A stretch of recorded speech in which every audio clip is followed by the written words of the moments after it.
Hello guys and welcome to my new video. So today I decided to do a bit, not very serious kind of look at Tomb of Sargeras. So Tomb of Sargeras is about to be wrapped up. I mean, this couple of weeks, maybe a month or something, depending on when on Taurus is actually released. So I decided to do kind of like an award video or like a showcase to which healer basically is one of the best at like raid healing, tank healing, etc, etc, so things like that. So just a look at Tomb of Sargeras, how the healing balance have turned out, how each of the healers basically performed.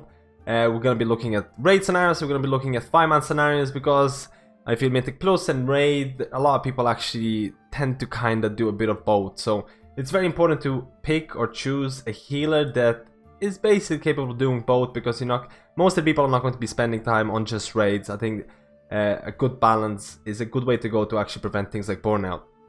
So let's have a look at Tomb of Sargeras. So best tank healers. We're starting off with best tank healers, and there is really only one tank healer, Holy Paladin. So Holy Paladin has been an absolutely beast in terms of tank healing.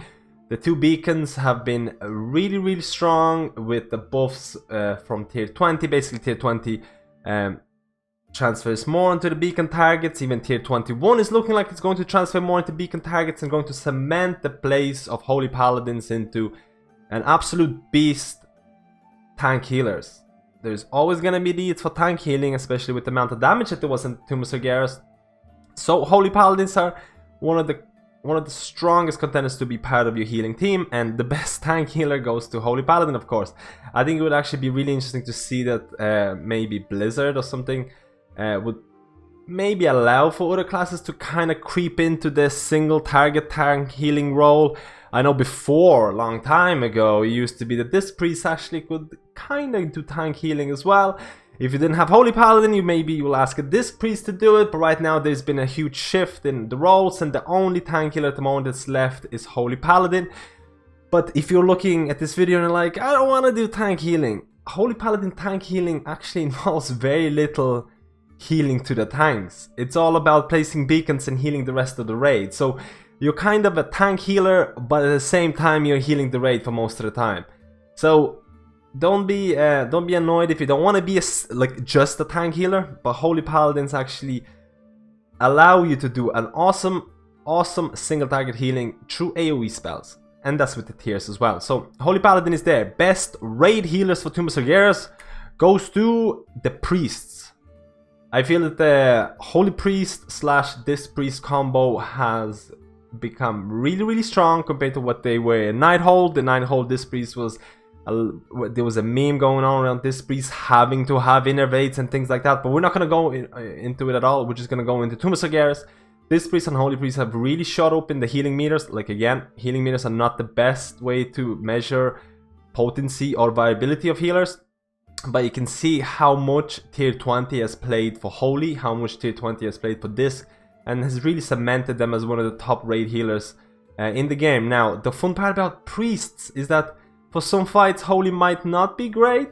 Mythic Avatar, Holy was maybe arguably one of the worst specs to play, but at the end of the day, you can swap the Disc and be a really good spec for that fight. So most priests should, or at least you should be trying to get 2 healing specs up to appropriate AP levels, appropriate artifact levels, because Holy might not be the best for some fights, but then you can go to Disc and then you're like an overall amazing healer. So that's why I say priests. I don't say Disc, I don't say Holy, I say Disc. Sorry, I don't say Disc, I don't say Holy, I say priests. Priests have been a really amazing really amazing raid healers. And you can see at the logs, and you can see at the tiers, tier 20 has really been really strong for this class and really cemented their place as one of the best raid healers. So the best utility healer, I literally created this whole rank for utility healers because of what Resto Shamans bring to the raid. Resto Shamans can be classed a utility healer, purely for the fact because they're the only healing class that have 2 healing cooldowns. Healing Tide Totem and Spirit Link. These 2 cooldowns are super powerful. They can cheese mechanics, they can really save the raid. And on top of that, you have things like Ancestral Guidance, Ascendance, Ancestral Protection Totem, or Battle Res Totem, which allows a person to die and be rezzed without taking up the slot of a Battle Res. The utility is definitely there for Resto Shamans. So you're thinking like, okay, I'm gonna be a utility healer and I'm gonna be at the bottom of the meters, just like, you know, I'm the utility here, that's what I'm here to do. No, absolutely not. Resto Shamans, especially in Tomb of Sargeras, because there were quite a few fights where there was a lot of grouping up. There's quite a few fights like that. And Resto Shamans with their tier 20, with Healing Rain, could beat the top healers, could technically be the top raid healers for those specific fights. So you're not only a utility healer, you're also one of the best raid healers for grouped up scenarios. So you kind of have these two strong points as a Resto Shaman. So that's why I give Resto Shamans the best utility healer spot in Tomb of Sargeras. Now, let's look at the most underrated and underplayed healer who actually can do really good.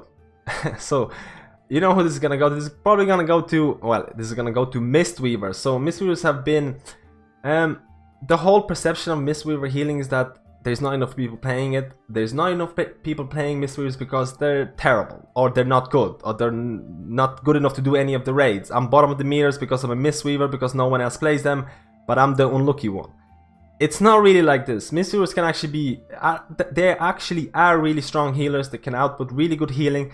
They have strong HUDs, so healing on the move. They have strong AoE. They have strong single target splash heals. There's a lot of strong points about Mistweavers. Because they're underplayed, a lot of people consider them bad. Mistweavers can actually do really, really good, and they can actually probably be put into like progression fights, and they can do really, they can provide a lot of utility. They're probably missing some kind of a niche healing where they really, really can excel at. But if you're not pushing for World Firsts or World 100 or World 50 or whatever, Mistweavers are amazing. And we have to see what, and with tier 20, Mistweavers have a really, really strong tier. So with tier 21, Mistweavers have a really, really strong tier. And we'll see where they're actually going to be placed right now. But like I said, most underrated, underplayed does not mean bad.